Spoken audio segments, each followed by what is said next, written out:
and very many experts were there.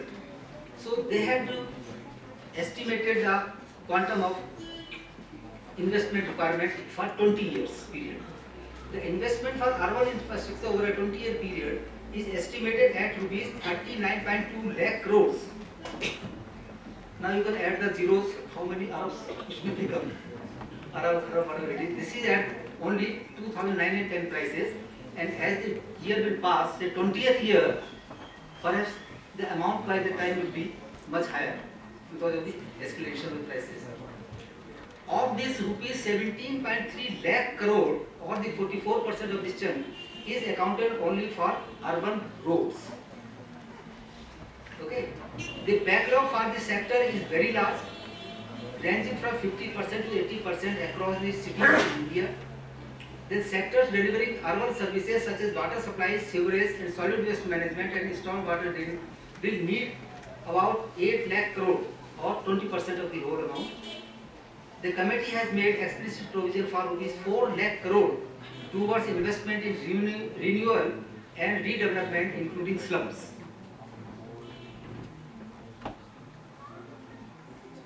I don't know how you will see, and depending on where from you are heading or the areas which you are conversant with, what is slum and what is the economics and sociology of slum.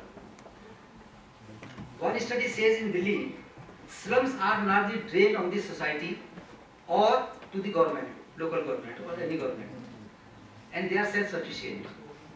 Rather, they are providing you labor input in your development activities. But slums are big issues for the urban society. Now, the reason for this huge investment requirement, this committee has highlighted that the past under-investment, rapid urbanization, rapid economic growth, increasing trade and globalization of the Indian economy, demand from public and business for better infrastructure, and infrastructure required for international competitiveness in the area of globalization. So these are the reasons that more and more investment, and as these factors will grow, the requirement will also go up. Estimates are estimates, and when you convert to reality, they may double or triple, we don't know. Now, because of this issue, you can say that there should be some urban sector policy also. Okay.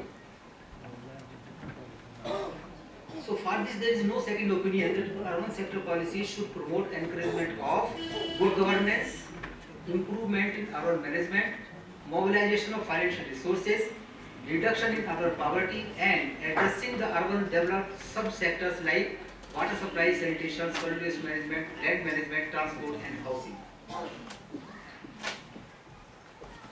You may find in bits the policies may be there, the urban housing policy may be there, water supply, sanitation sector policy may be there, but as a whole, urban sector policy should have a unison of all these policies together, because in isolation, single policy may not work. The increasing complexity of the sector and the relative weaknesses of the sector institutions points to the need for more careful preparation of projects, including more emphasis on institutional aspects to maximize project benefits and increase sustainability. And the strategy calls for more in-depth sector analysis and focus on policy and institutional issues, which in turn requires more emphasis on capacity building. If you ask me, you prepare the project report for the water supply here in Shillong. Sorry, I don't have the competence. Neither working for this nor at the university level or any other training. So even the starting point is a project preparation. That also our senior is here. He may tell more about this thing, how difficult it is. So once you have the proper project report, then only you can work further.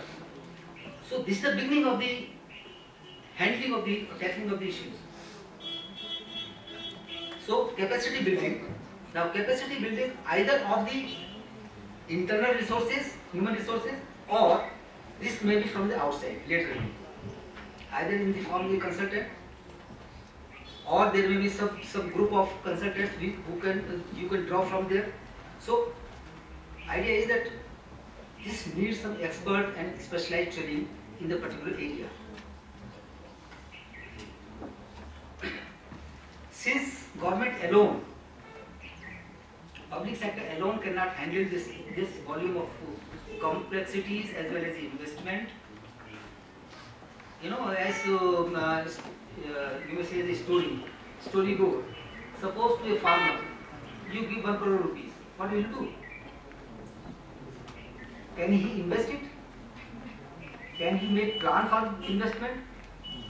Investment means income generating capital assets formation, because he is not capable of.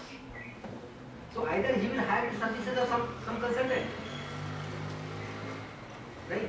So money is thrown. Suppose ADB is giving you funds, but your absorption capacity is not, because you are not capable. So that capacity building is the key, and I want to emphasize along with others that capacity building is the key of tackling the issues. So in that case, when public cannot do this thing, the public sector, not public, then private sector is to be involved. And why the private sector will come? You are the management students, can you, as a private investor, in which sectors you would like to invest? Among any of these things, in what are the sectors that you would like to invest?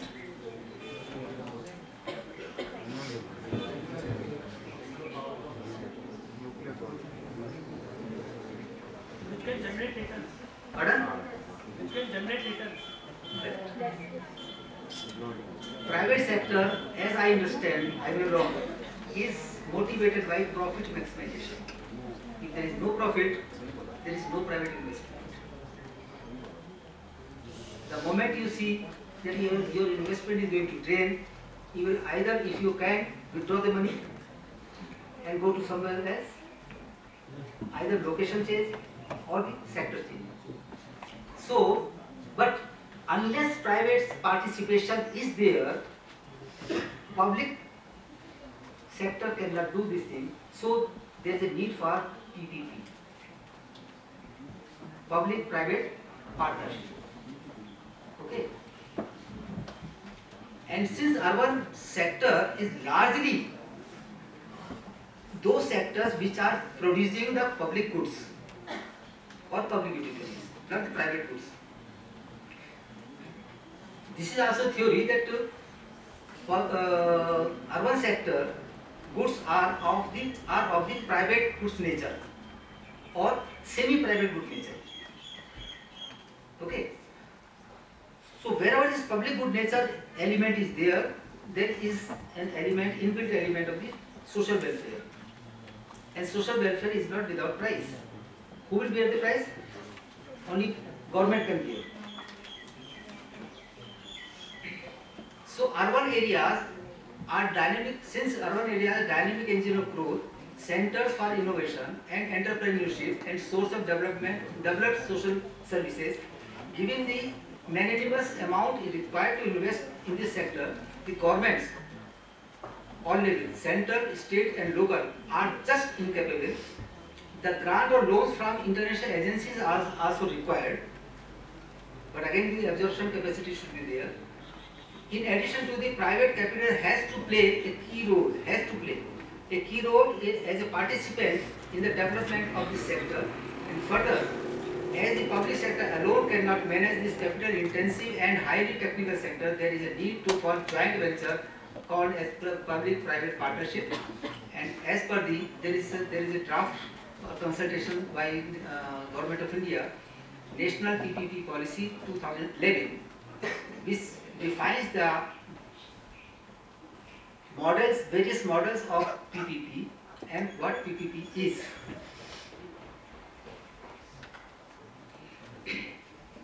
I'll just give you one example, this definition. PPP means an arrangement between a government, statutory entity, government-owned entity on one side and a private sector entity on the other for the provision of public assets and or public services through investments being made and or management being undertaken by the private sector entity for a specified period of time where there is well-defined allocation of risk between the private sector and the public entity, and the private entity receives performance-linked payments that conform or are benchmarked to specified and predetermined performance standards measurable by the public entity or its representative. It's a complex. An essential condition is the arrangements with the private sector entity and public assets or service public benefits. Could you follow what I have just laid out? Follow? Means this is a mixing of private and public, where the risk is also to be shared, and private is also ensured of their returns. I am not in the paper I am giving the various models of what, who or whatever it is. What are those where the performance or investments they are did. So in the paper it is given the various forms, and where some models government of India doesn't approve also. Okay. So I am not covering this thing. Now, various committees and commissions, they have observed on the capacity building. Among other reasons, lack of capacity building is critical in managing the urban affairs. The approach paper of the 12th 5-year plan period is 2012 to 17. It has observed capacity building for better cities is the effort to strengthen and improve the abilities of personnel and organizations to be able to perform their tasks in a more effective, efficient and sustainable manner. It needs to be appreciated that capacity building is a long-term and ongoing effort which needs to be institutionalized in the planning and implementation process, starting from the municipal government to state to the central level programs. Capacity building needs to be a continuous and ongoing initiative whose aim is to improve and facilitate the skill sets and processes involving human and other perceivable inputs. There is a need to calibrate and benchmark continuously against measurable indicators over a period of time in order to make course corrections to achieve the desired results. The capacity can either be developed of the internal human resources or may be provided laterally by trained specialists. And the ADB has observed that many local governments desperately lack the required skills to manage growth, provide urban services and maintain infrastructure. Those who are interested somehow or involved or have the observation of the cities, asset maintenance, or asset creation, how poor the asset management maintenance is, whether it is a building, it is a bridge, it is a road. Okay. So this is the observation of the ADB, which is a reflection on capability. It's okay? Pardon? Then what should be the policies for improving urban management? Institutional strengthening and capacity building is one of the key policies of the direction of improving urban management. Examples of the ADB increased support for capacity building are the recently approved loans for the urban sector in India, Indonesia and Sri Lanka, and for technical assistance for governance in Dhaka, Bangladesh, India, across the region. Some of the priority areas to be addressed, they include training in management skills, especially in response to the increasing use of demand-led provisions of services, development of expertise in performance monitoring, financing of investments, evaluation of development proposals, coordination of spatial planning and sector investments, and an increasing use of community resources. Sir, is it the 5% of the capital project which is earmarked for capacity building? But almost 5%.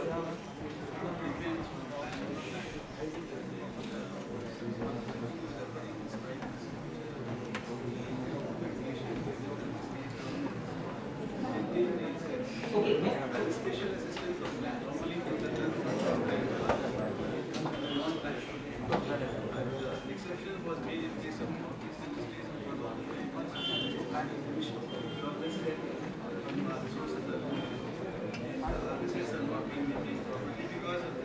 Funds.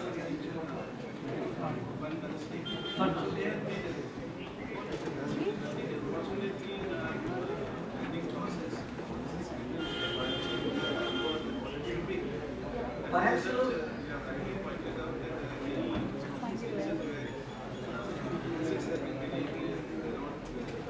could not be made.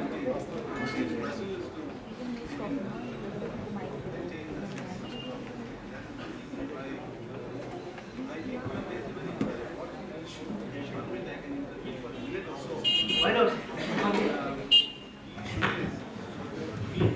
Dr. Naresh has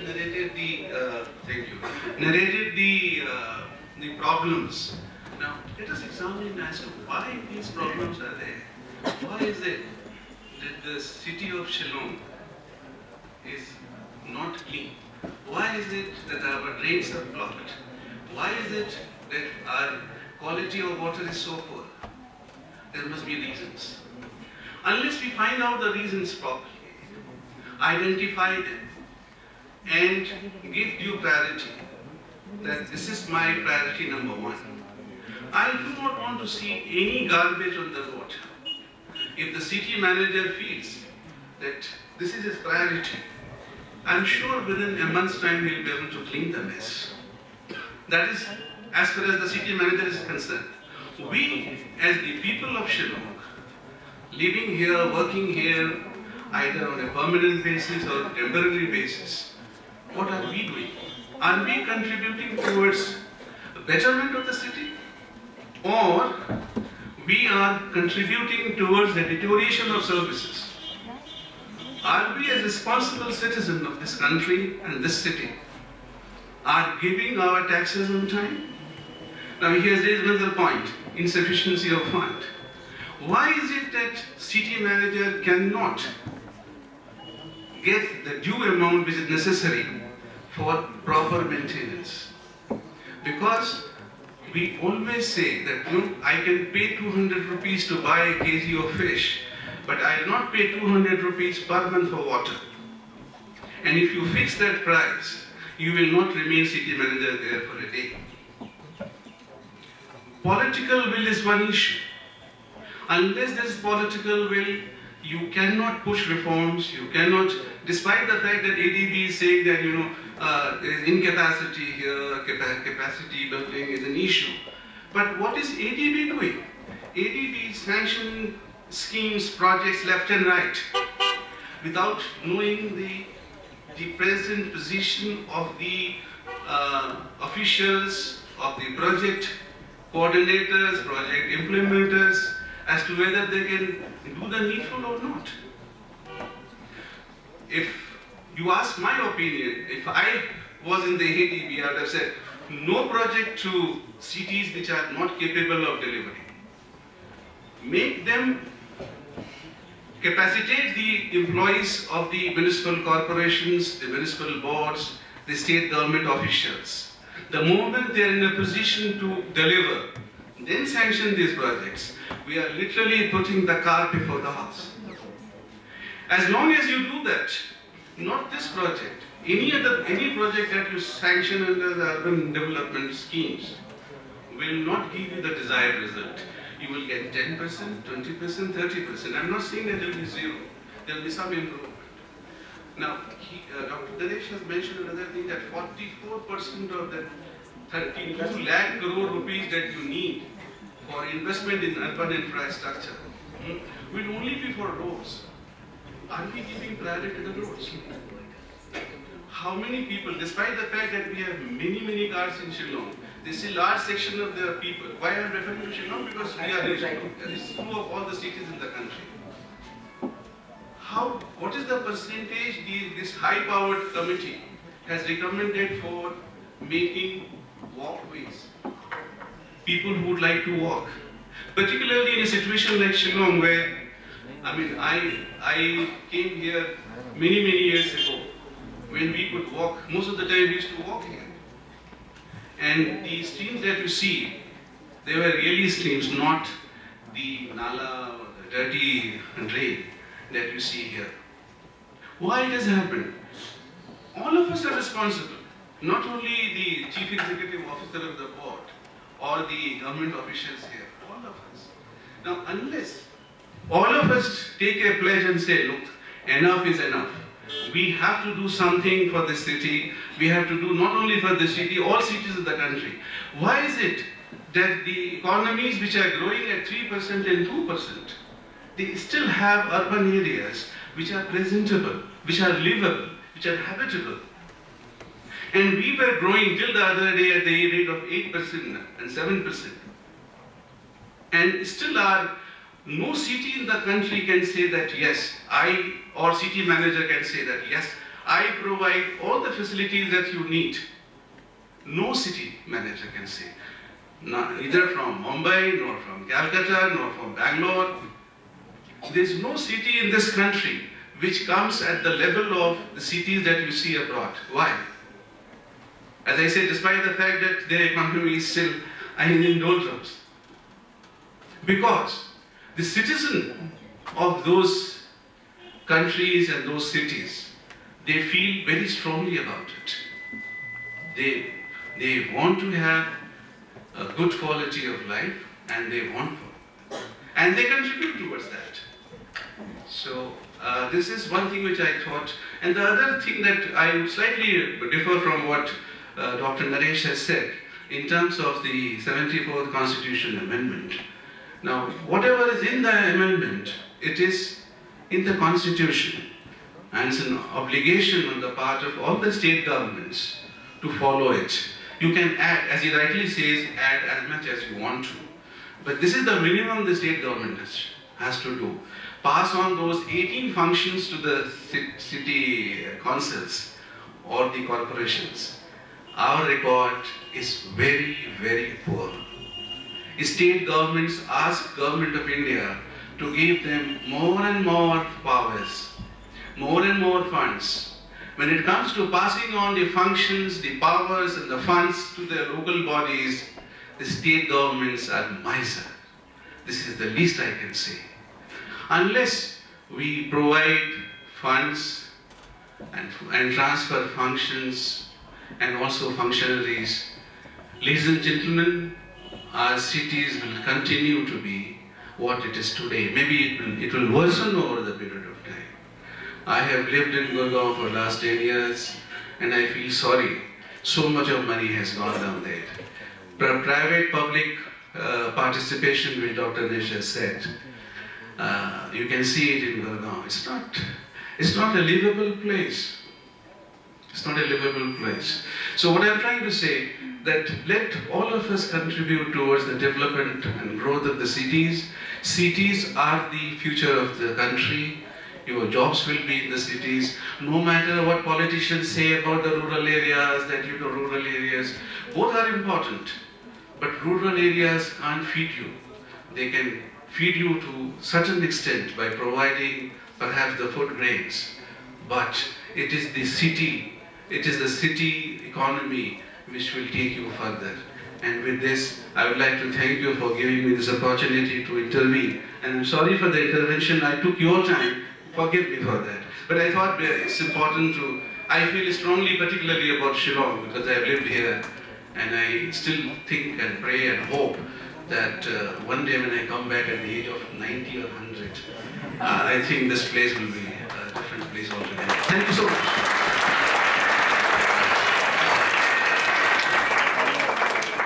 Thank you, sir. Now I quickly run over and since I have covered the issues, only I want to highlight that to handle those issues, you need to have the experts chain manpower. So key elements of improvement are define clear roles of the functions who would deliver these services, then promote government as an enabler, not provider, and support for skill training and other capacity building initiatives, and promote regional cooperation also. ADB has also shown that it requires for itself staff, trained staff, because the increased bank's human resources for the urban sector, improved skills and technical expertise, and project performance management skills in this area they also need, and sometimes they also feel handicapped.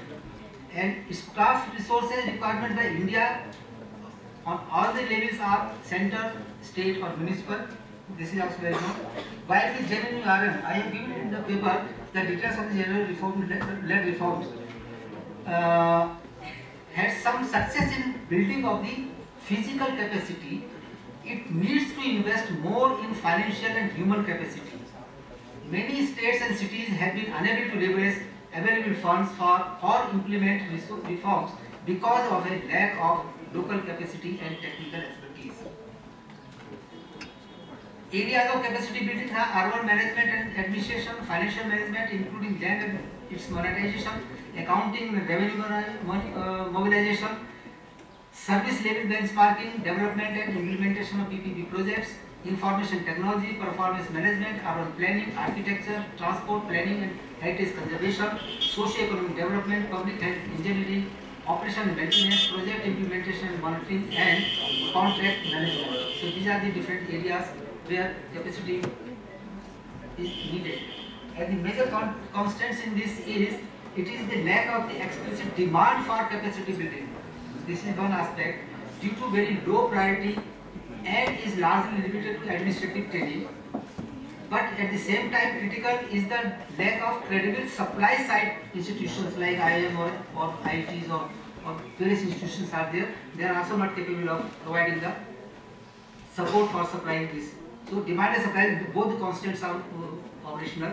And in the current context of rapid urbanization, the challenges in urban management require not only specialized knowledge but also experiential learning to tackle the challenges faced by urban managers in managing the cities. And the lack of supply side capacity is particularly acute in certain regions and in certain areas of specialization. And at the state or city level, very few institutions are capable of meeting the capacity building needs of the municipal governments on all the aspects. And there is an absence of also of quality resource material, trainers who can impart cutting-edge technical skills required for the technical manpower for the needs of the municipal governments, to equip them to on reform and project implementation, and data also on capacity requirements for achieving service delivery standards.